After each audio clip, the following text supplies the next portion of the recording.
இந்த இடைவெளிக்கு பின்பாக மீண்டும் தேவனுடைய சத்தியத்தை பகிர்ந்து கொள்வதற்கு தேவன் கொடுத்த ஸ்லாக்கியத்திற்கு நான் நன்றி சொல்லிக் கொள்ள விரும்புகிறேன். கிட்டத்தட்ட 3 மாதம் ஆச்சு தமிழில் பிரச்சாரம் பண்ணேன். எல்லா இடத்துலையும் ஆங்கிலத்தில் தான் நாங்கள் பேச வேண்டியது இருந்தது. இங்கே தமிழ் நோட்ஸ் வச்சுட்டு இங்கிலீஷில் பேச வேண்டியது இருந்துச்சு. ஆனால் இப்போது இங்கிலீஷ் நோட்ஸை வச்சுட்டு தமிழில் பேசணும். இங்கே நல்ல அனுபவங்கள் தான். ஆக்சுவலாக போன வாரம் என்னை பேச சொல்லியிருந்தாங்க, பாஸ்ட் வரல அப்படின்னா நீங்கள் தான் பேசணும்னு சொல்லி ஒரு செய்தியோடு வந்தேன். பிறகு நல்ல வேலை சுந்தர் வந்துட்டாப்புல, அவருடைய அப்பாயின்மெண்ட்டுக்கு வந்துட்டார். 2-3 செய்திகளை வைத்திருந்தேன். ஆனால் இந்த வாரம் நான் இந்த பகுதியை படித்து கொண்டு இருக்கும் பொழுது ஆண்டவர் என்னோடு கூட பேசினார். இந்த செய்தியை தான் நீ கொடுக்கணும் அப்படின்னு சொல்லி. ஆகையினாலே நாம் இதிலே நாம் படிக்க வேண்டிய பாடங்களை நாம் படிக்க போகிறோம். தலைகளை தாழ்த்தி ஜெபிப்போம்.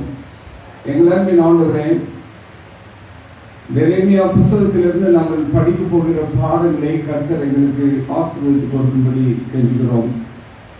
ஆழமான சத்தியங்கள், ஒரு கிறிஸ்தவனுடைய வாழ்க்கை எப்படி இருக்க வேண்டும், நீளமான திருச்சபையின் பிள்ளைகள் எப்படி நடந்து கொள்ள வேண்டும் என்பதற்கு நல்ல உதாரணமாக இந்த புத்தகத்தை நீர் வைத்திருக்கிறேன். அதற்காக நன்றி.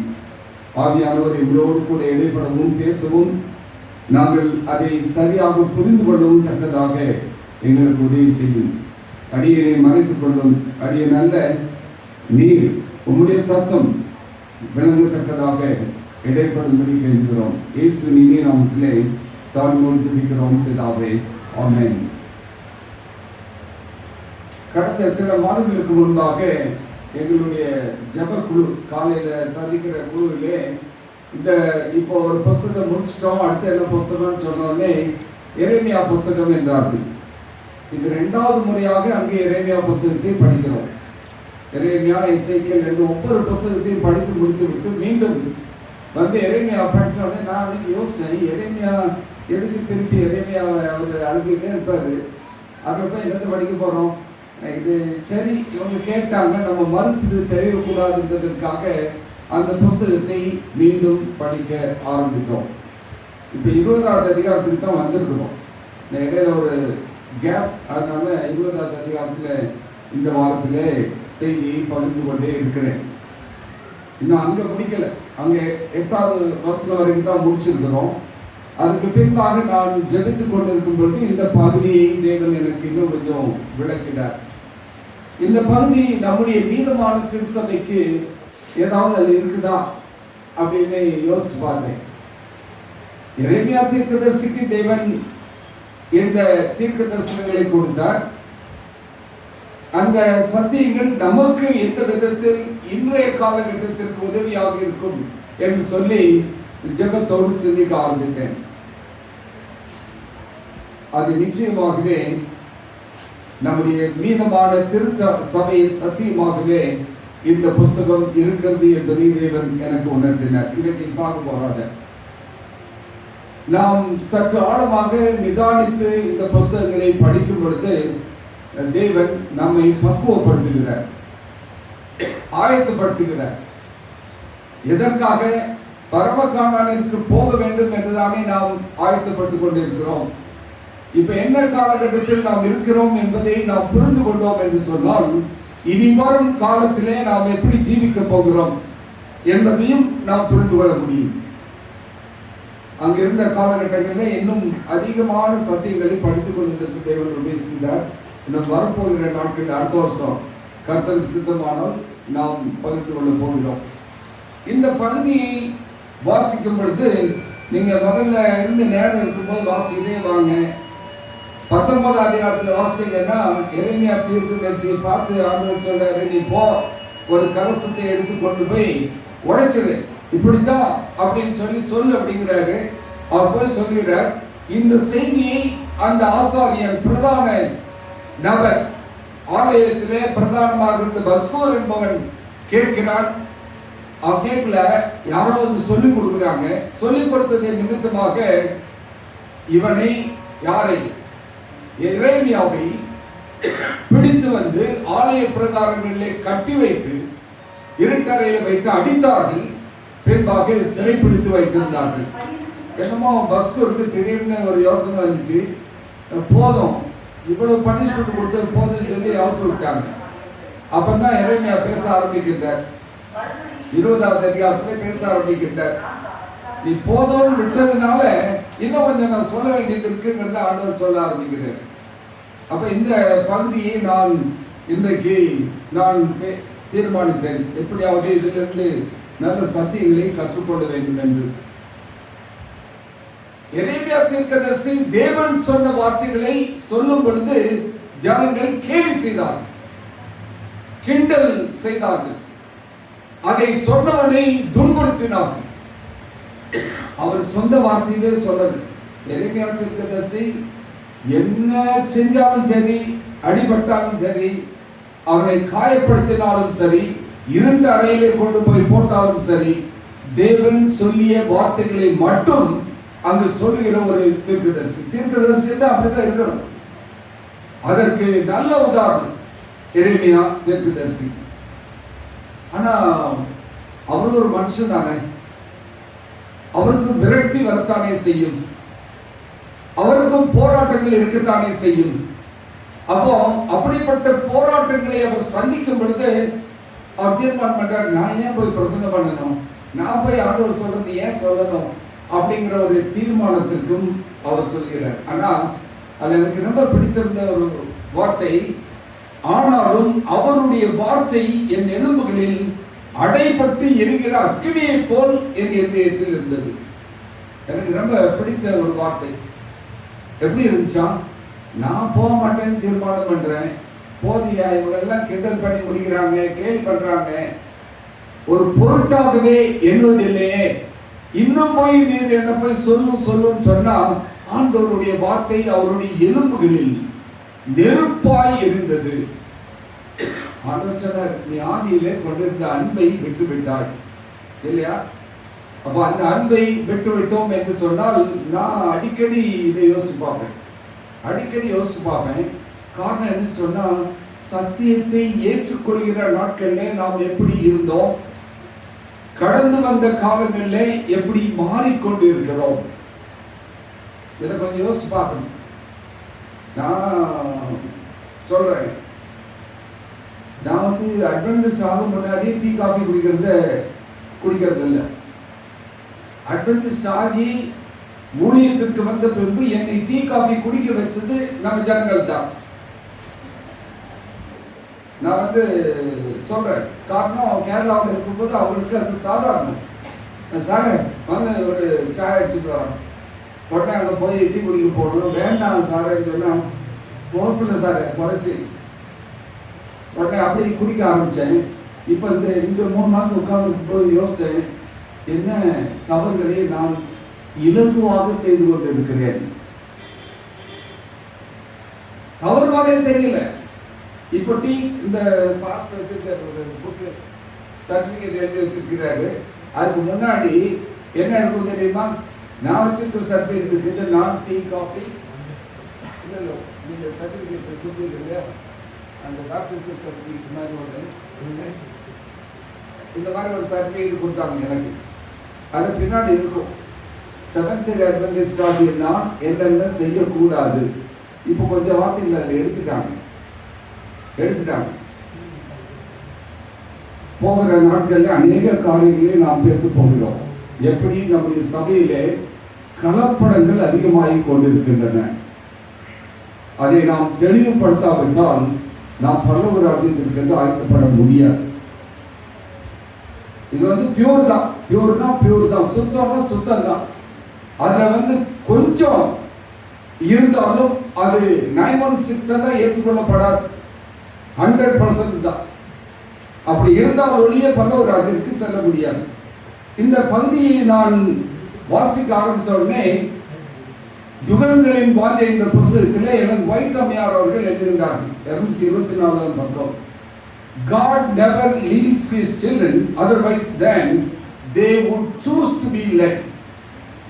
If they could see the end from the beginning. அதாவது நாம் தேவன் என்னை இப்படித்தான் நடத்த வேண்டும் என்று யார் தெரிந்து கொள்கிறார்களோ, அவருடைய பாதையில் நான் நடத்தப்படுவதற்கு ஒப்புக் கொடுக்கப்பட்டு ஆதிலிருந்து அந்த வரைக்கும் என்னால் புரிந்து கொள்ள முடியும்.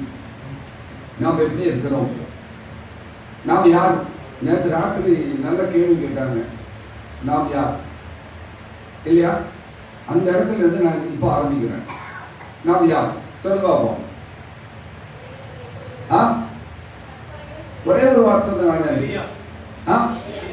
எலியா, கடைசி கால எலியா. சரி, இப்ப நம்ம பாஷையில சொன்னா நான் யாரு? Seventh day Adventist. எத்தனை பேர் அதை தைரியமாக சொல்வதற்கு நாம் இருக்கிறோம்? Seventh day Adventist. Seventh day Adventist என்றால் யார் என்பதை நாம் புரிந்து கொள்ளாததினாலே தான் வேறு பேர்களை எடுத்துக்கொள்ள வேண்டும் என்று விரும்புகிறோம். நானும் முடிக்க போறேன், நான் எரேமியா மாதிரி இருக்கணும் அப்படின்னு தான் முடிக்க போறேன். ஆனால் இந்த செவன்த் டே அட்வென்டிஸ்ட் யார் என்று சொன்னால், யாராக இருக்க வேண்டும் என்று சொன்னால், எப்படி இந்த எரேமியா தீர்க்கதரிசி உலகத்தாரால், தன்னை சுற்றி இருப்பவர்களால், தன்னுடைய குடும்பத்தாரால் வெறுக்கப்படும் பொழுது, இஸ்ரவேல் ஜனங்களால், யூத ஜனங்களால் வெறுக்கப்படும் பொழுது அவர் ஆண்டவருக்காக நின்றார். நம்ம எதுக்காக நிற்கிறோம்? இன்னைக்கு உலகம் முழுவதும் சொல்லுது, இவங்க என்ன பைத்தியக்காரத்தனமா இருக்கிறாங்க, அது சாப்பிடக்கூடாது, இது சாப்பிடக்கூடாது, அது செய்யக்கூடாது, இது செய்யக்கூடாது, எல்லாம் கூடாதுன்னு தானே சொல்லிட்டு இருக்கிறாங்க. இன்றைக்கு உலகத்தால் எதிர்க்கப்படுகிறவர்களாக காணப்படுவோம். சீக்கிரம் வருது. நாம் யாக்கோபின் இக்கட்டு காலத்தை குறித்து பேசிக் கொண்டிருக்கிறோம் அல்லவா? அது இன்னும் நெருங்கி கொண்டிருக்கிறது, மனதில் வைத்துக் கொள்ளுங்கள். இரண்டாவது, அடிக்கடி உங்களுக்கு ஞாபகப்படுத்திட்டு வர நமக்கு ஒரு பேர் உண்டு. என்ன பேரு? இல்ல ஆவிக்குரிய இல்ல, இன்னொரு பேர் இருக்குது, நான் சொல்லியிருக்கிறேன். நாம் வார்த்தையின் பிள்ளைகள், the people of the word. ஞாபகம் இருக்குதா உங்களுக்கு? வார்த்தையின் பிள்ளைகள். செவன்த் டே அட்வென்டிஸ்ட் மாதிரி ஒருத்தரும் பைபிள் வசனங்களை சொல்ல முடியாது. அது எப்படிப்பட்ட வசனங்கள்? ஆதியாகமத்திலிருந்து வெளிப்படுத்தின விசேஷம் வரைக்கும் எல்லாவற்றையும் தெரிந்து வைத்து சொல்லக்கூடிய ஒரு சபை இருக்கிறது என்று சொன்னால் எதையும் விட மாட்டோம், எதையும் விட மாட்டோம். நாம் வார்த்தையின் பிள்ளைகள். இந்த எரேமியாவுக்கு எப்படி இருந்துச்சா? அவருடைய வார்த்தைகள் அவருடைய எலும்புக்குள்ள எரியிற மாதிரி இருந்துச்சா? இன்னைக்கு நம்முடைய வாழ்க்கையில ஆண்டவருடைய வார்த்தை எப்படி இருக்கிறது? மூன்றாவது, நாம் எதை பற்றி பேசிக் கொண்டிருக்கிறோம்? 1844 குறித்து பேசுகின்றோம். என்ன நடந்துச்சு? ஏமாற்றம் நடந்துச்சு. அதை விட இன்னொன்று நடந்துச்சுங்க. நம்ம ஏமாற்றத்தை மட்டும்தான் யோசிக்கிறோம். கிரேட் டிசப்பாயின்ட்மென்ட் மட்டும் இல்ல, அன்னைக்கு தான் நுட்ப நியாய விசாரணை ஆரம்பித்தது. எத்தனை பேர் அதை மறந்துவிட்டு நாம் we are talking only about the disappointments. சாத்தா அப்படிதான் நம்மளை வச்சிருக்கிறான். இதை மட்டும் யோசிப்பா, நுட்ப நியாய விசாரணை பற்றி சிந்திக்காத. அந்த நுட்ப நியாய விசாரணை ஆரம்பித்தது தேவன் மீட்பதற்காக, நியாய தீர்ப்பு செய்வதற்காக. இந்த உலகத்திலே அந்த 2300 ராப்பர்களில் செல்லும் பின்பு பரிசுத்த ஸ்தலம் சுத்திகரிக்கப்படும் என்ற சத்தியத்தை கொடுத்தாரே, அதை உலகத்திற்கு சொல்லுகிற ஒரு சபையாக நாம் இருந்து கொண்டிருக்கிறோம். இன்னைக்கு நம்ம என்ன செய்து கொண்டிருக்கிறோம்? மீட்பை குறித்து, நியாய தீர்ப்பை குறித்து சொல்ல வேண்டியவர்களாக இருக்கிறோம். இன்னும் கொஞ்சம் பேச போறோம். இறுதி கால சபையில் நம்முடைய விசுவாசம் எப்படி இருக்கிறது?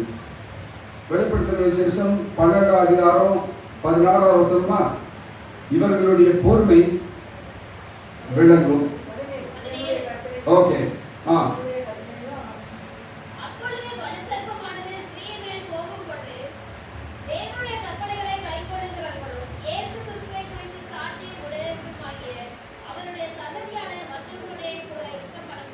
ஓகே, இது 14-12 வாசிங்க. தேவனுடைய கற்பனைகளையும் இயேசுவின் மேலுள்ள விசுவாசத்தையும் காத்துக் கொள்ளுகிறவர்களாகிய பரிசுத்தவான்களுடைய பொறுமை இதிலே விளங்கும். இன்னைக்கு கொஞ்சம் காரியத்தை அங்கும் நாம் பார்க்க போகிறோம். மேலும் போய் தமிழர்கள் சாட்சியாகுங்கள் என்ற புத்தகம், Testimonies for the Church. அது எழுதுகிறாங்க, the work which the church has failed to do in a time of peace and prosperity. சமாதானமும் வளமும் இருக்கிற நாட்களிலே சபை செய்ய வேண்டிய ஊழியத்தை செய்யவில்லை, தோற்றுவிட்டது. She will have to do in a terrible crisis under most discouraging, forbidding circumstances. இப்ப நம்ம செய்ய தவறிய காரியங்களை இன்னும் வரப்போகிற இக்கட்டான காலங்கள், கொடுமையான காரியங்கள், இன்னும் அந்த இருண்ட காலத்தை போன்ற காலங்கள் வரும்பொழுது இந்த சபை செய்ய வேண்டியதாக இருக்கிறது. அதைத்தான் இந்த புத்தகத்துல படிக்க போறோம் இல்லையா? அமைதி காலத்தில் நாம் செய்ய முடியாத ஊழியர்களை நெருக்கடியான காலங்களில் நாம் செய்ய வேண்டியவர்களாக இருக்கின்றோம். அப்போ நம்முடைய இதுல ஒரு 4 காரியம்னா, மணி போயிட்டு இருக்குது, மணியை பார்க்காதுங்க, கொஞ்சம் உட்கார்ந்து படிச்சுட்டு போ. முதலாவது பாடம், இந்த 7வது 8வது வசனத்தை நான் வாசித்த உடனே, கர்த்தாவே என்னை இணங்க பண்ணினேன், நான் இணங்கினேன், நீர் என்னிலும் பலத்தவராக இருக்கிறேன். இது எப்படின்னு சொன்னா, ஒரு மனிதனுக்கும் தேவனுக்கும் உள்ள உறவு, ஒரே ஒருத்தருக்கு மட்டும்தான் நீ தேவனை மேற்கொண்டாய் என்று சொல்லி தேவன் சொல்றாரு. அவர் தான் படிச்சுட்டே இருக்கிறோம், யாக்கோபு.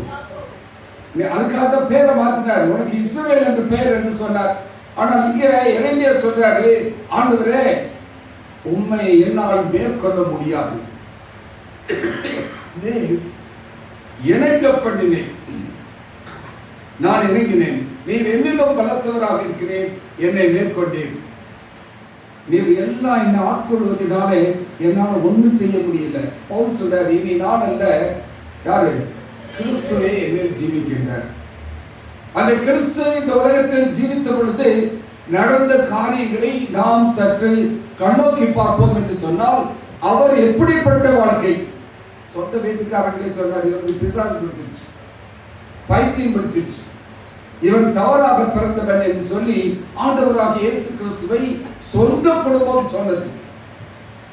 ஆனாலும் அவர் பொறுமையோடு இருந்தார். தான் எதற்காக இந்த உலகத்திற்கு வந்தேனோ அதை நிறைவேற்றுவதற்காக தேவன் இருந்தார். இங்க இந்த தீர்க்கதரிசி மன வேதனையில குமுற, ஆண்டவரே நானா இருந்திருந்தேன்னா எப்படி இருந்திருப்பேன் தெரியுமா? இது உமக்காக நீ சொன்னதுனால நான் இணங்கி போறேன். ஆண்டவரே நீ என்னை காட்டிலும் பலத்தவர் தேவன் யார் என்பதை அவன் உணர்ந்து கொள்கிறான். எலன் ஒயிட் அம்மையார் அவர்கள் Patriarchs and Kings என்ற புத்தகத்திலே 174வது பக்கத்தில் எழுதுறாங்க, The strongest of God's servants have felt the pressure of discouragement. இதனால இவர் இப்படி பேசுறாருன்னா, தன்னை சுற்றிலும் நம்ம வாழ்க்கையில் நடக்குது, நம்ம வாழ்க்கையில நம்ம சபைகளிலே நடக்குது. சில வேளைகளிலே நமக்கு வரக்கூடிய டிஸ்கரேஜ்மெண்ட்ஸ், என்கரேஜ்மெண்ட் இல்லாம எல்லா இடத்திலும் அவர்கள் செய்கிறது நிமித்தமாக அநேக விசுவாசிகள் சபைகளை விட்டு வெளியேறி கொண்டிருக்கிறார்கள். ஏன்னா அவர்கள் எதிர்பார்க்கின்ற காரியங்கள் ஒன்று, சபை கவனிக்க தவறுகிற காரியங்கள் ஒன்று. ஆகையினாலே இங்க வந்து நான் ஏன் இருக்கணும், அதுக்கு நான் போயிடலாமே, எங்கேயாவது நான் போய் தனியாக கூட உட்கார்ந்து ஜெபம் பண்ணிட்டு இருக்கிறேன் போற அளவுக்கு வந்துட்டாங்க. ஆனால் இங்கு இந்த தீர்க்கதரிசி நமக்கு சொல்லிக் கொடுக்கின்ற காரியம், இந்த அம்மையார் அவர்கள் சொல்கின்றார்கள், அவனுக்கு எரேமியாவிற்கு ஏற்பட்ட அந்த பிரஷர், ஒரு பெரிய டிஸ்கரேஜ்மெண்ட். அதனால அவர் அப்படிப்பட்ட காரியங்கள் அவர் நினைச்சார், ஆண்டவர் ஏமாத்திட்டாரோ அப்படின்னு எரேமியா நினைக்கிறார். ஆனால் இது உண்மையான விசுவாசிகளின் உணர்வாக இருக்கக்கூடாது. நம்ம ஆண்டவர் ஏமாத்துவாரா? ஒரு நாள் ஏமாற்ற மாட்டாருங்க. நம் ஆண்டவர் சொன்னதை சொல்கிறபடி செய்கிற தேவனாக இருக்கிறார். நான் நினைப்பதை காட்டிலும் கேட்பதை காட்டிலும் அதிகமாக செய்ய வல்ல தேவனாக இருக்கிறவர் ஒரு நாளும் ஒருபோதும் எந்த காரியத்திற்காகவும் நம்ம ஏமாற்ற மாட்டார். அப்ப இந்த சூழ்நிலைகள் நம்மை சுற்றி வந்து கொண்டிருக்கின்றன. 2 வசனத்தை போடுவோம். சங்கீதம் 42:9 போடுங்க. அங்கே சங்கீதக்காரன் இந்த மாதிரி தான் புலம்புறேன், நான் என் கண்மலையாகிய தேவனை நோக்கி ஏன் என்னை மறந்தேன், சத்துருவினால் ஒடுக்கப்பட்டு நான் ஏன் துக்கத்துடனே தெரிய வேண்டும் என்று சொல்கிறேன். சங்கீதக்காரன் சொல்றார். இந்த மாதிரி நம்ம பேசியிருக்கோமா? நான் பேசியிருக்கிறேன். ஆண்டவர் உணர்த்து போது தான் முடியும். இன்னொரு வசனம் போடுங்க, யோவான் 15வது அதிகாரம் 18வது வசனம். நான் வாசிச்சிருக்கேன், நீங்களும் வாசிக்கணுங்கிறதுக்காக. யோவான் 15:18வது வசனம். உலகம் உங்களை பகைத்தால் அது உங்களை பகைக்கிறதற்கு முன்னே, இதை நம்ம அந்த கடைசியில் இருக்கிற வார்த்தையை மறந்துடும். நம்ம தான் பகைக்குதுன்னு நானுன்னு எடுத்துக்கிட்டே இருக்கிறேன். அதனால தான் எனக்கு டிஸ்கரேஜ்மெண்ட் வருது. ஆனா வேதம் எனக்கு கற்றுக் கொடுக்கிறது, ஒன்னும் இல்லப்பா, என்ன வெறுக்கிறாங்க, நீயே கவலைப்படுற, என்னையே வெறுக்கும் பொழுது என்னை வேண்டாம் என்று தள்ளித்தான் இன்னொரு ராஜான்னு கேட்டாங்க இல்லையா? சவுல் சாமுவேல் தீர்க்கதரிசி போய் ஆண்டவர்கிட்ட படும் போது ஆண்டவர் அதான் சொல்றார், எரேமியாவின் வாழ்க்கை நம்முடைய அழைப்பை பிரதிபலிக்க வேண்டும். இன்னைக்கு நீங்களும் நானும் செவன்த் டே அட்வென்டிஸ்டாக இருக்கிறோம். எப்படி இருக்கிறோம்? எதற்காக இருக்கிறோம்? எப்படி வந்தோம்? யோசிச்சு பார்த்துருக்கீங்களா? ஒரு படக்காஸ்ட் ஒன்று எடுத்தார்கள், கிட்டத்தட்ட 1.5 மணி நேரம். நான் அங்கே இருக்கும்போது ஒரு ரெக்கார்டிங் நடந்துச்சு. எங்களுடைய சபை வளர்ச்சி, ரெண்டாவது எங்களுடைய குடும்பம் எப்படி இந்த அட்வென்டிஸ்டுக்குள்ளாக வந்தது என்பதை எடுத்தாங்க. வீடியோவை எடுத்து அவங்களுடைய பாட்காஸ்டில் போடுறாங்க. அப்போ தான் நான் சொன்னேன், என் கூட என் ஃபேமிலியில் இருந்தவங்கலாம் இந்த கதையெல்லாம் எங்களுக்கு தெரியவே தெரியாது அப்படின்னாங்க. நாங்கள் கடந்து வந்த பாதைகள், ஒவ்வொரு இடத்துலையும் ஆண்டவர் எப்படி எங்களை அழைத்து கொண்டு வந்தார், எங்களுடைய குடும்பங்கள் எப்படிப்பட்ட குடும்பங்களாக இருந்தன, எப்படிப்பட்ட இந்து குடும்பங்களாக இருந்தன, இதெல்லாம் விளக்கி சொல்லும் பொழுது இன்னைக்கு ஒரு பெரிய அழைப்பை எனக்கு கொடுத்திருக்கிறார் என்பதை நான் உணர்ந்திருக்கிறேன். நாம் உணர்ந்திருக்கிறோமா? இவர் யாரு? யாருடைய தீர்க்கதரிசி? தேவனுடைய தீர்க்கதரிசி. அவர் கள்ள தீர்க்கதரிசி அல்ல. உண்மை எங்கே இருக்கிறதோ அங்கே சாத்தான் அதிகமாக வேலை செய்வான் என்பதை மறந்து விடாதீர்கள். முன் காரியம் இந்த பகுதியில், சத்தியத்தின் அறிவுரை யாருக்கு பிடிக்காது? சாத்தானுக்கு பிடிக்காது, உலகத்துக்கு பிடிக்காது. அப்ப யாரெல்லாம் அந்த அறிவுரைகளை வெறுக்கிறார்களோ அவர்கள் யாரோட இருக்காங்க? உலகத்தோட இருக்கிறாங்க. ரொம்ப சிம்பிள். இதுக்கு நம்ம இன்னொரு தியாலஜி உருவாக்க வேண்டிய அவசியம் இல்லை. இன்னொன்று, நமக்கு ஒரு பெரிய பொறுப்பு கொடுக்கப்பட்டிருக்கின்றது. யோவான் 14ஆம் அதிகாரத்துல 6 முதல் 12 வசனங்கள். நாம் யார்? நாம் முத்துவை அறிவிக்கின்ற தூதர்களாக இருக்கின்றோம். இன்றைக்கு அந்த முத்துதை உலகத்திற்கு சொல்ல வேண்டியது, அதுவும் விசேஷமா 3வது தூதரின் செய்தியை பரப்ப வேண்டிய காலத்தில் இருக்கிறோம். 1வது தூதரின் செய்தி முடிந்துவிட்டது, 3வது தூதரின் செய்தியிலே நாம் இருக்கிறோம். இன்றைக்கு உலகம் நம்மை பிரிக்க பார்க்கும். எல்லாம் வைட் அம்மையார் அவர்கள் எவாஞ்சலிசம் என்ற புத்தகத்தில் எழுதுகிறார்கள், the truth will be opposed. சத்தியம் எதிர்க்கப்படும். And the messengers made a target for hatred and reproach. அந்த செய்தியை தாங்கி செல்கிற ஒவ்வொருவரையும் இந்த உலகம் வெறுக்கத்தான் செய்யும். நாம் என்ன செய்யணும்? நாம் என்ன செய்ய வேண்டும்? இந்த பகுதியை நாம் வாசிக்கும் பொழுது நான் கற்றுக்கொண்ட 1வது பாடம், be honest. நாம் உண்மையாக இருக்க வேண்டும்.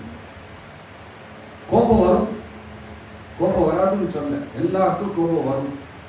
கோபம் வர்றது தவறா என்றால் வேதம் என்ன சொல்லுது? நீங்கள் கோபப்பட்டாலும் பாவம் செய்யாதீர்கள். சூரியன் மறைவதற்குள்ளாக உங்க கோபம் தணிஞ்சிடணும். இன்னொரு பக்கம், எதற்காக கோபப்படுகிறோம்? இவர் போய் ஆண்டவர்கிட்ட கோபப்படுறார். ஆண்டவர் சொல்றார், ஆண்டவரே உம்மால தானியா நீர் சொன்னீரு, நான் அதுக்காக கீழ்ப்படிஞ்சு போனேன். ஆனா நீர் என்னை காட்டிலும் பலமுள்ளவராக இருக்கின்றேன். நம்ம ஆண்டவர்கிட்ட போய் பேசுறோமா? இப்படி பி ஓப்பன். நம்ம ஆண்டவர்கிட்ட தைரியமாக பேசலாம். ஆண்டவர்கிட்ட கோபப்பட்டு பேசலாம். அந்த சங்கீதக்காரன் சொன்னார் இல்லையா, அந்த மாதிரி, நான் ஏன் ஆண்டவரே என்னையே இப்படி பகைக்கிறாங்க? அவர் சொல்றாரு, என்னையே பகைச்சாங்கப்பா, உன்னை ஏமாத்துறோம் அப்படின்னு தான் சொல்ல போறாரு. ஆனாலும் அவர் அதில் நடக்க வேண்டிய வழியை நமக்கு போதித்து கொடுப்பார். அவர் நடந்தாரா இல்லையா? அவர் நடந்தார். அவர் நடந்தது நிமித்தமாக அவர் ஜெயம் கொண்டார், வெற்றி சிறந்தார். இல்லைன்னா இங்கே உட்கார்ந்துருக்க மாட்டோம். நமக்கு வேலையே இல்லைங்க. அப்படி எல்லாம் நம்முடைய வாழ்க்கையில நாம் எவ்வளவு தூரம் உண்மையுள்ளவர்களாக இருக்கின்றோம்? 9ஆம் வசனம். அவர் சொல்றாரு, நான் அவரை பிரஸ்தாபம் பண்ணாமலும் இனி கர்த்தருடைய நாமத்தில் பேசாமலும் இருப்பேன். ரொம்ப நேரத்தில் அதான் நடக்குது. ஏதாவது பிரச்சனையா நான் ஜெபம் பண்ண மாட்டேன், ஏதாவது பிரச்சனையா நான் வேதம் வாசிக்க மாட்டேன், ஏதாவது பிரச்சனையா நான் சர்ச்சுக்கு வர மாட்டேன். உங்களால பெட்ல இருந்து எந்திரிக்க முடியலன்னா மட்டும்தான் சர்ச்சுக்கு வராமல் இருக்கணும்.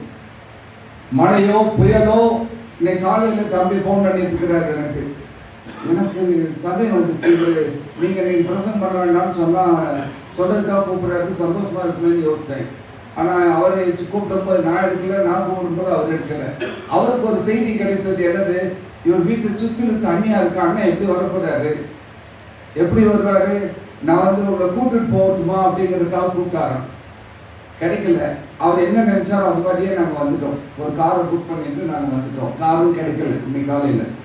உடனே பக்கத்து வீட்டில் இருந்த நபரை சொன்னேன், எங்களை கொண்டு சர்ச்சில் விட்டுருக்கேன். உடனே காரை எடுத்துட்டு வந்தாரு, எங்களை கொண்டு விட்டுட்டு போயிட்டாரு. என்ன நடந்தாலும் சரி நம்முடைய வாழ்க்கையிலே இவர் சொல்ற, நான் அவரை பிரஸ்தாபம் பண்ணாமலும் இனி கர்த்தருடைய நாமத்தில் பேசாமலும் இருப்பேன் என்றேன். அதோட ஒரு சின்ன ஞாபகம் தான் வருது, இதெல்லாம் செய்ய மாட்டாங்க. ஒரு சின்ன பிள்ளை கோவப்படும் இல்லையா, அந்த மாதிரி பேசுறாரு. ஆனா அடுத்த வார்த்தை என்ன சொல்லுது, ஆனாலும் அவருடைய வார்த்தைகள் என் எலும்புகளில் எரியும் நெருப்பாய் இருக்கிறது.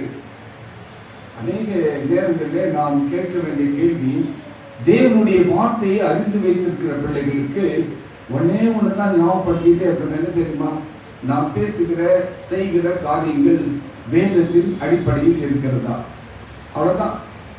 அது நம்ம உள்ள எலும்புக்குள்ள இருக்கணும், எலும்புல இருக்கிற அந்த மஞ்சள் மாதிரி இருக்கணும்.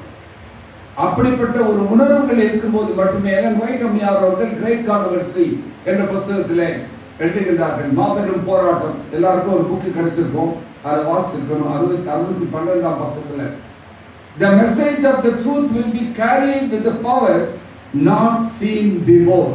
அம்மையார் எழுதுறாங்க, நமக்கு இப்படிப்பட்ட இக்கட்டான சூழ்நிலைகள் வரும் பொழுது நம்ம சபைக்கு இன்னொரு சத்தியம் இருக்கிறது. நாம் எதற்காக காத்து கொண்டிருக்கிறோம் தெரியுமா? ஆண்டவர் வர்றதுக்காக காத்திருக்க முன்னாடி ஒரு காரியத்துக்காக காத்திருக்க வேண்டும். என்னது? பின்மாறி மழையை பெறுவதற்கு காத்திருக்க வேண்டும். நாம் முன்மாறி மழையை பெற்றவர்களாக இந்த சத்தியத்திற்குள்ளாக நடத்தப்பட்டு கொண்டிருக்கிறோம். எத்தனை பேருக்கு பின்மாறி மழை வரும் என்பதை நாம் அறிந்திருக்கிறோமா? பின்மாறி மழையை பெறுவதற்கு நான் நீங்களும் எப்படி ஆயத்தப்பட வேண்டும் என்பதை நாம் புரிந்து வைத்திருக்கின்றோமா? ரெண்டு பேருக்கு தெரியாது. உங்களை சொல்லி குற்றம் இல்லை, நாம் போதிக்கப்படவில்லை, சரியாக போதிக்கப்படவில்லை என்பதும் எனக்கு தெரியும்.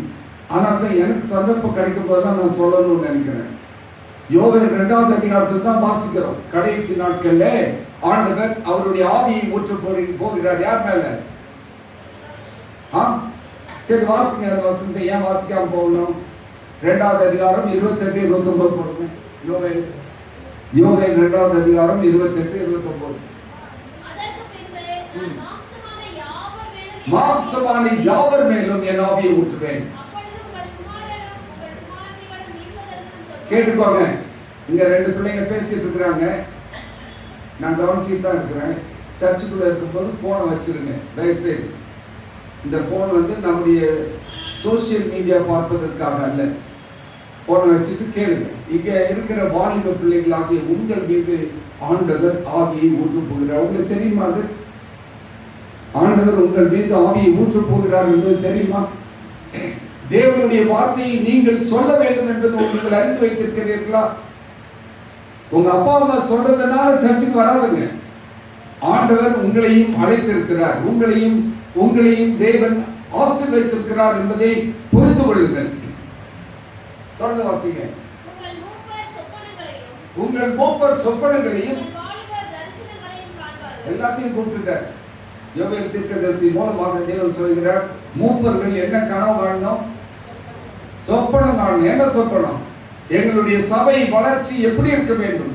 சத்தியத்திலே சபை வளர்ச்சின்னு சொன்னா பெரிய கூட்டத்தை சொல்லல. நான் 4 பேர் இருந்தாலும் சரி, அந்த 4 பேர் ஆவிக்குள்ளாக எப்படி வளர்ந்து கொண்டிருக்கிறோம்? பெரேயா பட்டணத்தார் என்ன செஞ்சாங்களா? வார்த்தைகள் இப்படி இருக்கிறதா என்று கேட்டு அனுதினமும் வேதத்தை வாசித்து வந்தார்கள். அவர்கள் தெசலோனிக்கேயில் உள்ளவர்களை காட்டிலும்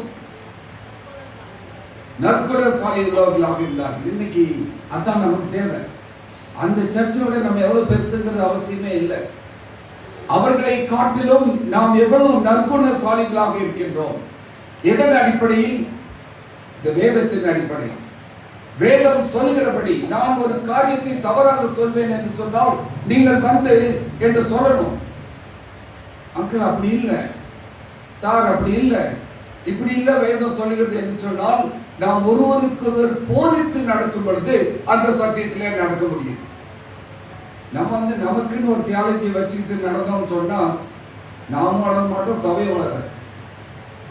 இன்னைக்கு தேவன் விரும்புகிற ஒரு காரியம், தேவன் அவருடைய சத்தியத்தை வல்லமையாக முன்னால் இருந்ததை விட அதிக வல்லமையாக இறுதி நாட்களில் செய்ய போகிறார். அதுக்கு உதாரணம் தான் இந்த எரேமியா.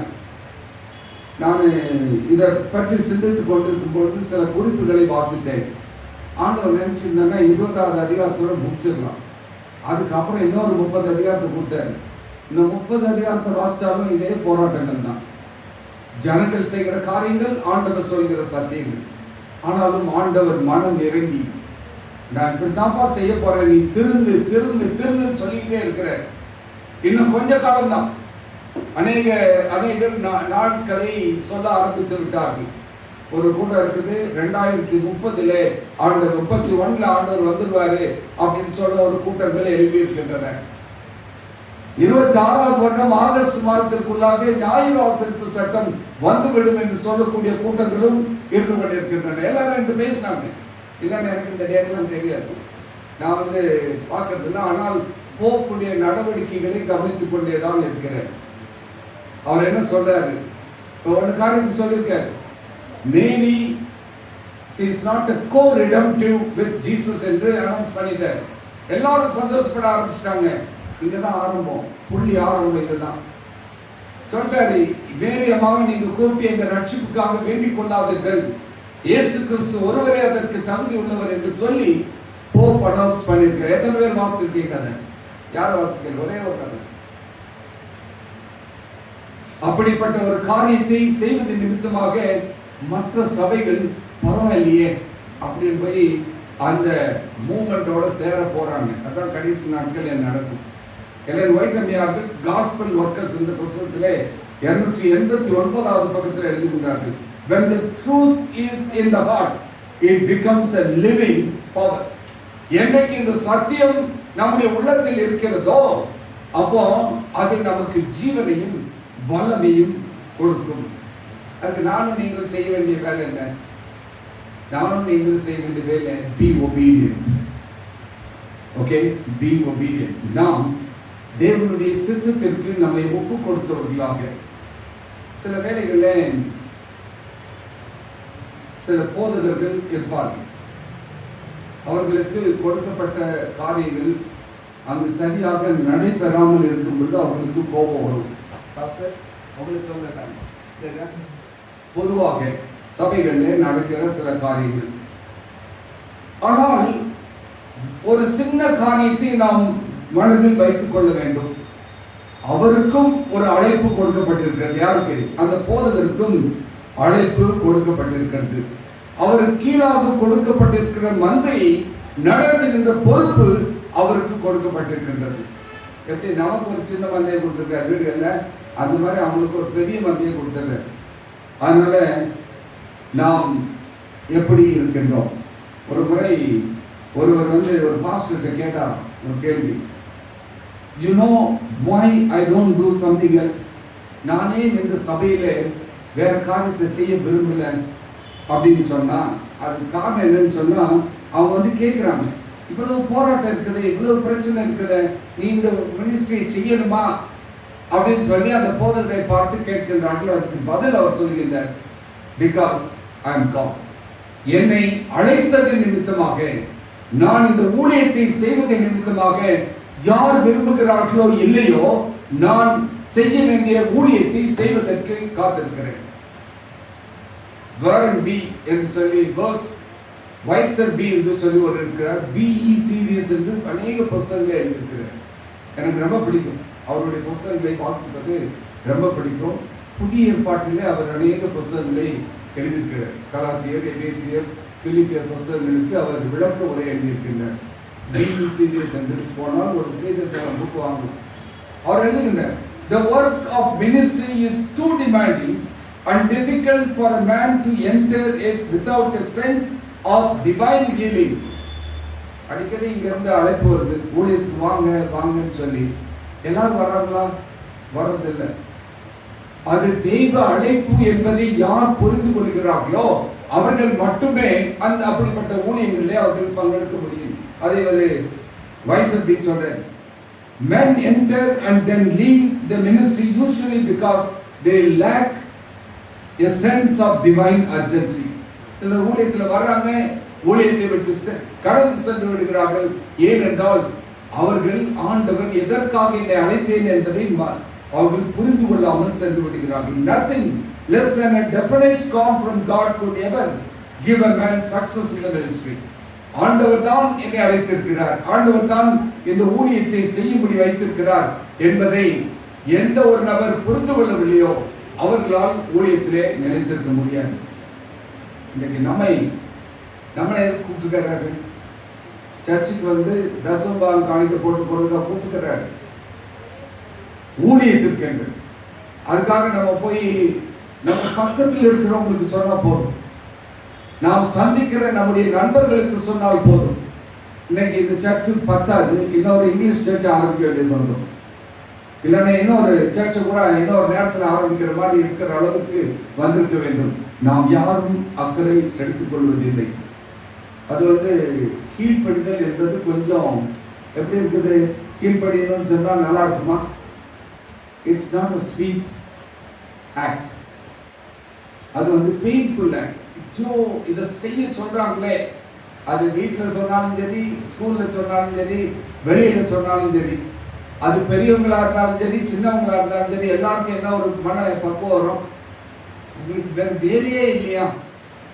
இன்னொன்று சொல்லிடுவாங்க, என்ன இவங்க ரூம் போட்டு யோசிச்சு வருவாங்களோ நம்மளை வந்து இப்படி எல்லாம் தொந்தரவுப்படுத்துறதுக்கு.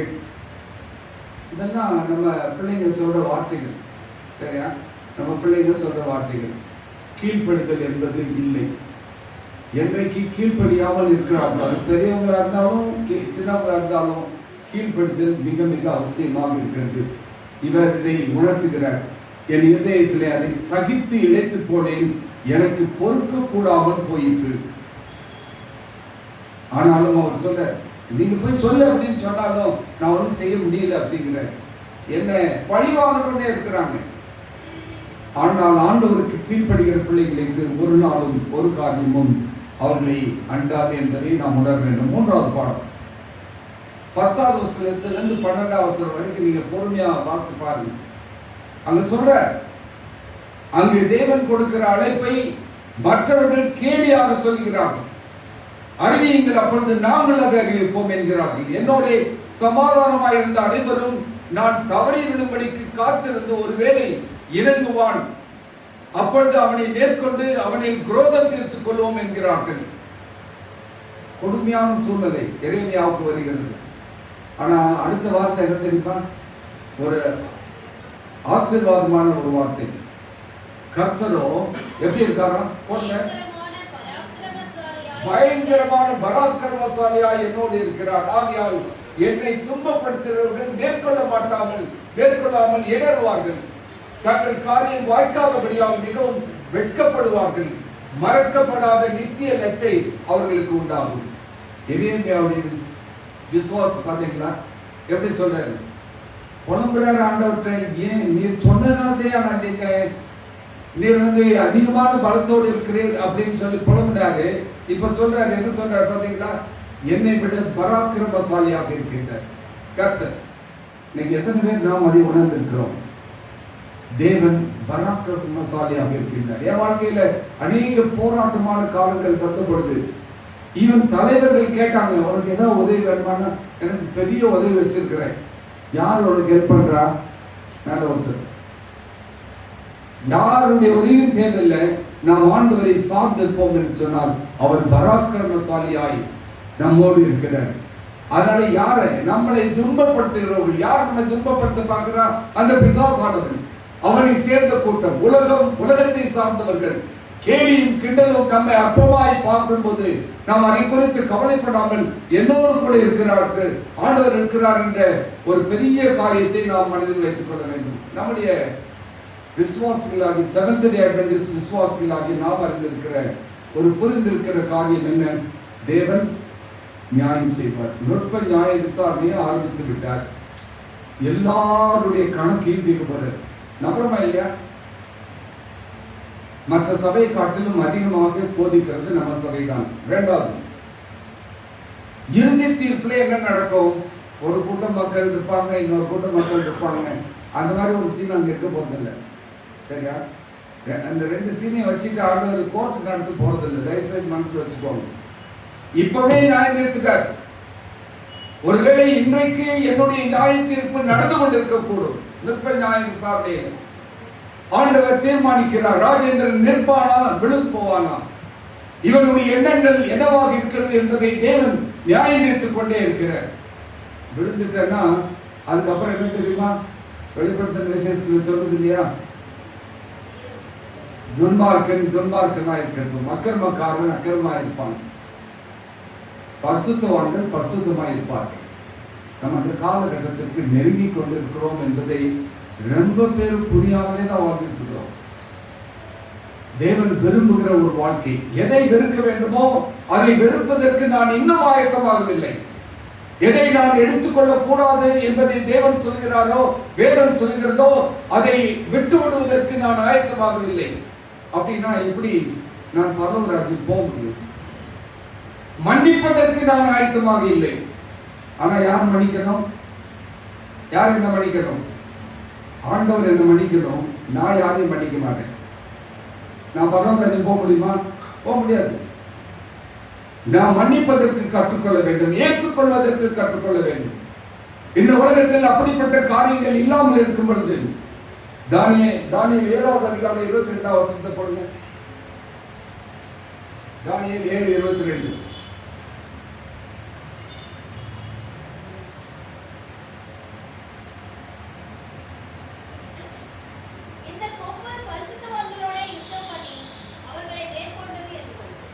இந்த கொம்பு பரிசுத்தவான்களோடு யுத்தம் பண்ணி அவர்களை மேற்கொண்டது என்று கண்டேன். இது தானியேல் தீர்க்கதரிசியால் சொல்றார். ஆனால் ஆண்டவர் அப்படிப்பட்ட காரியங்களை எல்லாவற்றையும் நியாய தீர்ப்பிலே நிறுத்தப் போகின்றார். மூன்றாவது காரியம், நம்ம ஏற்கனவே நான் சொல்லிட்டேன், இன்வெஸ்டிகேட்டிவ் நுட்ப நியாய விசாரணை இருக்கிறது என்பதை தயவு செய்து டெய்லி யோசிச்சுக்கோங்க, மறந்துடாதுங்க. நுட்ப நியாய விசாரணை நடந்து கொண்டிருக்கிறது. எப்பதிலிருந்து? 1844 இருந்து நடந்துகிட்டே இருக்குது. இன்னும் சீக்கிரத்தில் அந்த காரியம் முடிவடைய போகிறது. எல்லோரும் வைட் அம்மையார் அவர்கள் கிரேட் கான்வர்ஸ் என்ற புத்தகத்திலே 482வது பக்கத்தில் எழுதுறாங்க, he who knows the secret of all the hearts will bring every work into the judgment. எல்லா ரகசியங்களையும் அறிந்து வைத்திருக்கிற தேவன் எல்லாருடைய காரியத்தையும் நியாயத்திலே கொண்டு வந்து நிறுத்துவார். அங்க சொல்றாங்க, இவனை சிக்க வச்சிட்டோம் அப்படின்னு, சிக்க வைக்கணும் அப்படிங்கிறது தான் அவங்களுடைய தீர்மானம். இது ஒவ்வொரு பிள்ளைகளுடைய வாழ்க்கையில, ஆண்டவருடைய பிள்ளைகளுடைய வாழ்க்கையிலே நடக்கிற ஒரு காரியம். சாத்தான் அங்கு காத்து கொண்டிருக்கிறான், எப்படி நம்மை சிக்க வைக்க வேண்டும் என்று. எதில் வார்த்தையில விடுவானா, எந்த காரியத்தில் இவன் தவறாக நடப்பான் என்று பார்ப்பதற்கு நம்ம சுற்றிலும் அநேக கேமராக்கள் இருக்கிறது, மறந்துடாதுங்க. அது படம் எடுத்துக் கொண்டிருக்கிறது. என்னைக்காவது ஒரு நாள் ஏதாவது ஒரு காரியத்துக்கு நீங்க அன்னைக்கு இப்படி சொன்னீங்கல்ல, சொல்றாங்களா இல்லையா? இன்னைக்கு என்ன எப்படி பேசுறீங்க?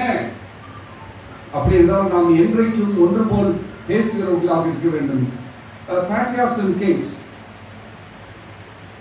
அந்த புத்தகத்தில் 176வது பக்கம் அதில் எழுதுறாங்க, தீர்க்கதரிசிகளும் ராஜாக்களும் என்ற புத்தகத்திலே, those who stand in defense of the truth and righteousness will often feel that they are standing alone, but they are not alone.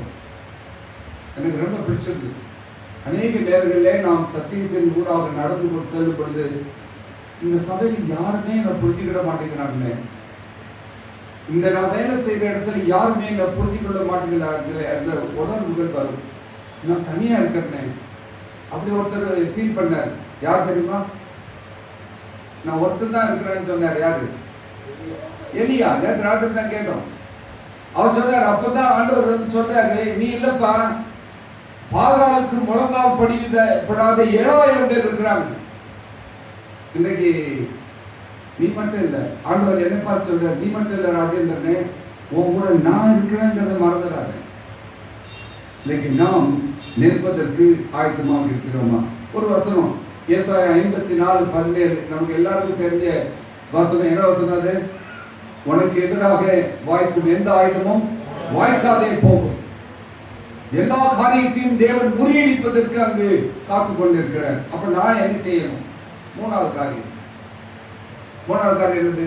நான் என்ன செய்யணும்? B watchful. எத்தனை பேர் நம்ம கவனமா பார்த்துக்கிட்டே இருக்கிறோம்? எத்தனை பேர் செய்தித்தாள்களை வாசிக்கிறோம்? எங்க கொலை நடந்துச்சுங்கிறது பற்றி இல்லை, அநேக நுட்பமான காரியங்களை வாசிக்கிறோம். இப்போ கிளைமேட் சேஞ்சஸ் பற்றி பெரிய கான்ஃபரன்சஸ் நடக்க போகுது. அதுல யாரும் போய் சேர போறோம் தெரியுமா? நம்மளும் போய் சேர போறோம். இதை வாசிச்சிருக்கீங்களா? வாசிச்சு பாருங்க. சரி, அதனுடைய விளைவுகள் என்னவாக இருக்கும் என்பதை பற்றி நான் இப்ப சொல்ல போறதில்லை. படிப்போம். ஆனால் நாம் கவனமாக இல்லாவிட்டால், தேவன் எனவே 20:14 வாசிங்கள் சொன்னா அவர் சொல்ற, கர்த்தரோ பயங்கரமான பராக்கிரமசாலியாக என்னோடு இருக்கிறார், ஆகையால் என்னை துன்பப்படுத்துகிறவர்கள் மேற்கொள்ளாமல் இடறுவார்கள், தங்கள் காரியம் வாய்க்காதபடியால் மிகவும் வெட்கப்படுவார்கள், மறக்கப்படாத நித்திய லட்சை அவர்களுக்கு உண்டாகும். கவலைப்படாதீங்க, நமக்கு விரோதமாக யார் இருந்தாலும் சரி, ஆண்டவர் அவர்களை கவனித்துக் கொள்வார். 4வது காரியம் 13வது வசனம் முடிவு பாருங்க. கர்த்தரை பாடுங்கள், கர்த்தரை துதியுங்கள். 4வது காரியம் மிக மிக முக்கியமான காரியம். எப்படி இந்த இறைவன் அந்த நேரத்தில் பாட்டு பாட முடியுமா? அவர் கட்டி போட்டு ரூம்ல போட்டுறாங்க. அப்படி யாராவது பாட்டு படிச்சாங்களா? பவுலும் சீலாவும் பாடலை பாடினார்கள். கையை கால கட்டி வச்சு படுக்க வச்சிருந்தாங்க. ராத்திரி எல்லாம் பாட்டு பாடினாங்க. சிறை கதவுகள் திறந்தன. துன்பத்தின் மத்தியிலே நானும் நீங்களும் ஆண்டவரை துதிக்கிற பிள்ளைகளாக இருந்து கொண்டிருக்கிறோமா? துன்பம், தடைகள், துக்கங்கள், துரோகங்கள், ஒடுக்குதல்கள் எது நம்மை நோக்கி வந்தாலும் சரி, சத்தியத்திற்காக நிற்கிற ஒவ்வொரு பிள்ளைகளையும் தேவன் தாங்குவார். மார்நாதா என்ற புத்தகத்திலே எலன் வைட்டமையார் அவர்கள் எழுதுகின்றார்கள். 197 பக்கம். Nothing can make a soul who trusts in Jesus afraid. இயேசுவை விசுவாசிக்கிற எந்த ஆத்மாவும் பயப்பட வேண்டிய அவசியமே இல்லை என்கிறாங்க. ஒரு சின்ன கதை, குட்டி கதை. ஒரு பெரிய புயல் ஒன்று அடித்துக் கொண்டிருந்தது. அந்த கரையிலே ஒரு லைட் ஹவுஸ் ஒன்று இருந்தது. லைட் ஹவுஸுடைய வேலை என்ன? ஒளி காண்பிக்கின்ற வேலை. படகில் இருப்பவர்கள், புயலில் சிக்கி தவிப்பவர்கள், அவர்களை கரை சேர்ப்பதற்காக இது ஒளி காண்பித்துக் கொண்டிருக்கு. இந்த பக்கம் வந்தீங்கன்னா பக்கத்தில் தான் இருக்குது கரை, அதெல்லாம் சொல்லி காண்பித்துக் கொண்டிருக்கும். அன்றைக்கு பெரிய காற்று, பெரிய புயல். அங்கே ஒரு தொழிலாளி மேலே அந்த விளக்கு அணையாமல் பார்த்து கொண்டே இருந்தார். அந்த மழை தணிக்க பார்த்தது. எப்படியாவது அந்த விளக்கு அணைச்சிடணும் அப்படின்னு எவ்வளவோ முயற்சி செய்தது. ஆனாலும் இவன் தன்னுடைய உள்ளத்திலே சொல்லிக் கொண்டான், நான் இந்த ஒளியை அணைக்க கூடாது. நூற்றுக்கணக்கான ஜீவன்கள் இதை நம்பி இருக்கின்றார்கள். இன்றைக்கு ஆண்டவர் நம்ம கையில சொல்றாரு, I am the light of the world. And நம்மளும் நீங்களும் ஒளியாக இருக்கிறீர்கள், வெளிச்சமாக இருக்கிறீர்கள். நம்ம வெளிச்சம் எப்படி இருக்கு? கேள்வி பார்க்கமா? நம்முடைய சத்திய ஒளி நம்மில் பிரகாசமாக இருந்து கொண்டிருக்கிறதா? எங்கும் எந்த நேரத்திலும் நாம் தேவனுடைய சத்தியத்தை சொல்வதிலே ஆயத்தமாக இருந்து கொண்டிருக்கிறோமா? இல்ல எனக்கு தெரியாது அப்படின்னு சொல்லாதுங்க. இன்னொரு கொட்டேஷன் வாசிக்கிறேன். மினிஸ்ட்ரி ஆஃப் ஹீலிங் என்ற புத்தகத்திலே 254 பக்கம். Praise and faith will open the gates of heaven. விசுவாசமும் ஆண்டவரை துதித்தலும் என்ன செய்யுமா? பரலோகத்தின் கதவுகளை திறக்கும் என்று எழுதுகின்றார்கள். இன்னைக்கு நம்ம வாழ்க்கையில துதித்தல் மிக மிக அவசியம். ஒரு காரியம் அங்கு இருக்கும் பொழுது நான் அனுபவித்தது, பாடல்கள் உற்சாகமாக பாடுவார். நாளே நாள் மட்டும் பாடுவாங்க.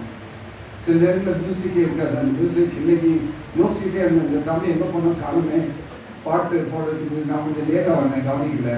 ரொம்ப சந்தோஷமா இருந்துச்சு அவர் கீபோர்டு பாடுறது பார்த்தவங்க. ஆனால் இசைக்கருவிகள் இல்லாமல் அப்படி அழகா பாடுவார்.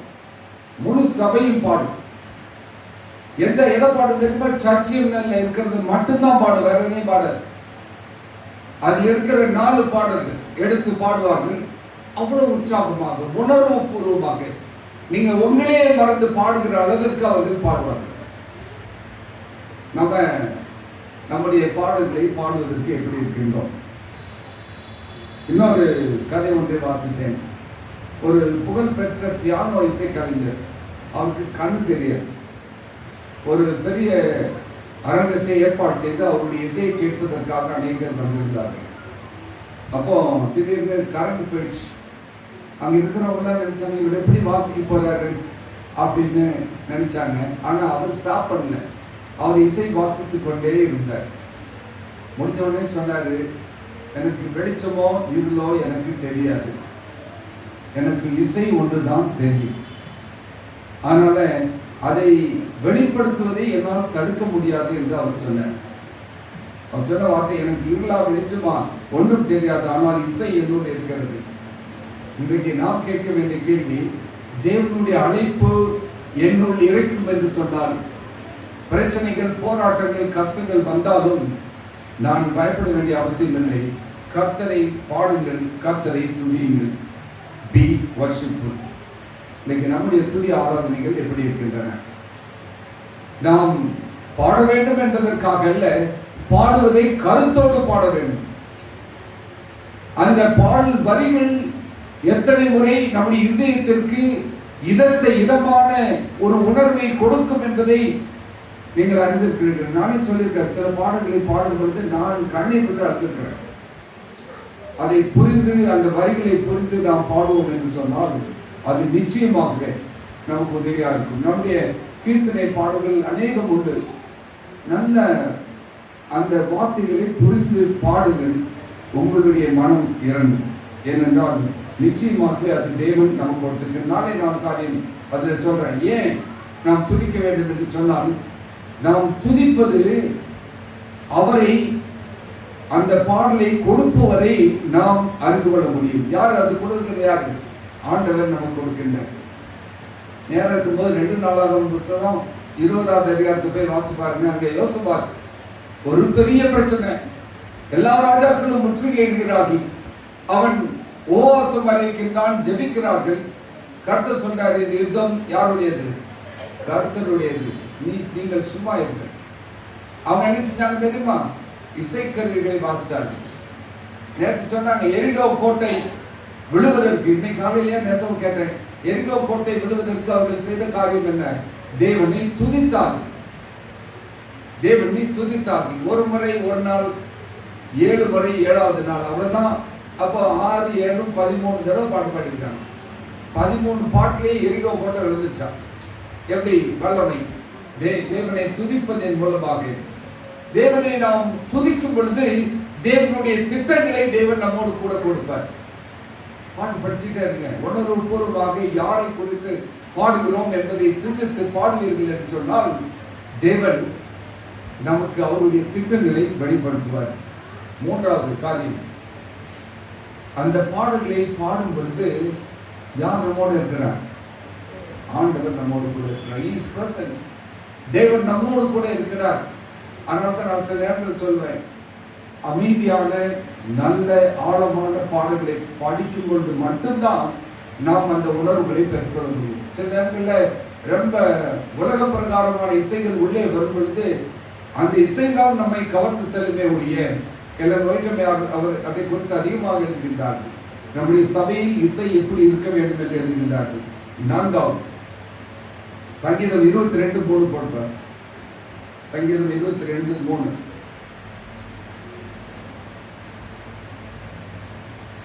அது என்ன சொன்னால்,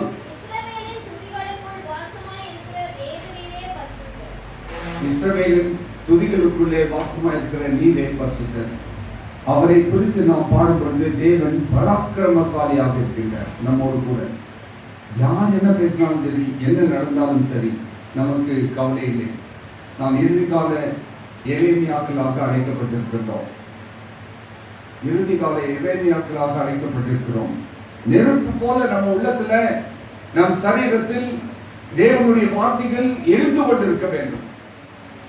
நான் உங்களுடைய வாக்கை என் இருதயத்திலே வைத்து வைத்தேன் என்று சங்கீதக்காரன் சொல்கிறார். எதற்காக? உமக்கு விரோதமாக பாவம் செய்யாதபடிக்கு. இந்த புஸ்தகம் இரவும் பகலும் உன்னை விட்டு விலகாக இருப்பதாக என்று யோசுவாவை குறித்து தேவன் சொல்கின்றார். அப்போ இன்றைக்கு நமக்கு நம்முடைய வாழ்க்கையில எப்படி இருக்கிறது? தேவன் நியாயம் செய்கிறவர், சீக்கிரமாக வரப்போகிறார். ஆண்டவர் நியாய தீர்ப்பு கொடுக்கும் வேலை வந்தது என்று சொல்லக்கூடிய செய்தியை நாம் சொல்கிறவர்களாக இருக்கின்றோம். ஆனால் அந்த நியாய தீர்ப்பிலே தேவன் என்னையும் உங்களையும் பாதுகாக்க போகின்றார். நித்திய ஜீவனை பெற்றுக் கொள்வதற்காக தேவன் நம்மை எடுத்து செல்ல போகின்றார். துன்ப நேரங்களில் துதி நம்முடைய வாயில் இருக்கும் என்று சொன்னால், நம்முடைய இறுதி காலகட்டத்தில் நம்ம இக்கட்டு காலத்தை படிச்சுட்டு வரோம் இல்லையா, அந்த நேரத்தில் நீங்க பயப்பட வேண்டிய அவசியமே இல்லை. யார் கூட இருக்கிறார்? ஆண்டவர் என்னோடு கூட இருக்கிறார். அது என்ன, அது வந்துட்டு அப்படி போயிடும். குடிசை தட்டு மாதிரி தட்டி விட்டு போயிட்டே இருக்கலாம். எப்போ? தேவனுடைய வார்த்தை நம்ம பற்றி இருக்கும் பொழுது. சாத்தானுக்கு பிடித்த ஒரு காரியம் தெரியுமா? டிஸ்கரேஜ்மெண்ட். அநேக விதங்களிலே நம்மை தோற்கடித்துக் கொண்டே இருக்க வேண்டும் என்று விரும்புகிறான். அதுக்கு இடம் கொடுக்காம இருக்கிற வரைக்கும் நாம் உண்மையுள்ளவர்களாக, நாம் கீழ்ப்படுதலுள்ளவர்களாக, நாம் கவனம் உள்ளவர்களாக, நாம் தேவனை துதிக்கிறவர்களாக இருப்போம் என்று சொன்னால், இந்த பகுதியிலே நாம் கற்றுக்கொண்ட ஒரு பாடம், எரேமியாவுக்கு அவ்வளவு போராட்டங்கள் வந்த போதும் கடைசி வரைக்கும் உறுதியாக நின்றார். அவருக்கு என்ன பேர் தெரியுமா? அழுகையின் தீர்க்கதரிசி. அழுகையிலே தான் இருப்பார். ஆனால் இன்னொரு புத்தகத்தை எழுதுறார். என்ன புத்தகம்? உலம்பன்னு ஒரு புத்தகத்தை எழுதுறார். அழுது எழுதுறார். காரணம், அவரால் சகிக்க முடியல. யார் செய்வதை சகிக்க முடியல தெரியுமா? இஸ்ரவேல் சொந்த ஜனங்கள் செய்வதை சகிக்க முடியவில்லை. இன்றைக்கு நாம் உலகத்தில் இருப்பவர்களை பற்றி கவலைப்படாமல், நமக்குள்ளாக இருக்கிற இந்த 4 சோருக்குள்ளாக இருக்கிற ஒவ்வொரு சபையிலும் இருக்கிற பிள்ளைகளுக்காக நாம் அழுது ஜெபிக்க வேண்டியவர்களாக இருக்கின்றோம். இந்த சின்ன கூட்டம் ஆயத்தமாகலைன்னா மற்றவங்களை எப்படி ஆயத்தப்படுத்த போறோம்? இதுதான் என்னுடைய உள்ளத்தின் பாரமாக இருக்கிறது. ஆண்டவருக்கு ஜெபம் பண்ணுவோம். ஆண்டவரே, நான் உம்மோடு கூட பேசுவதற்கு உண்மையுள்ளவனாக இருக்கிறேன். எதுனாலும் சரிப்பா, உம்மோடு தான் சொல்ல போறேன், வேற யாருக்கும் சொல்ல போறதில்லை. ஆண்டவரே, நீங்க என்ன சொன்னாலும் நான் கீழ்ப்படிய போறேன்பா. நான் இன்னும் கவனமா இருக்க போறேன். இந்த சுற்றுல என்ன நடக்குதோ நான் கவனமா இருக்க போறேன். ஆனால் உங்களுடைய துதி எப்போதும் என் வாயில் இருக்கும். இந்த காரியத்தை நாம் மனதில் வைத்தவர்களாக கடந்து செல்வோம். வரப்போகிற நாட்களில் நாமும் எரேமியாவை போல் எழுந்து நிற்பதற்கு தேவன் நமக்கு பலம் கொடுக்க போகிறார். கர்த்தர் நம்மை ஆசீர்வதிப்பாராக. ஆமென்.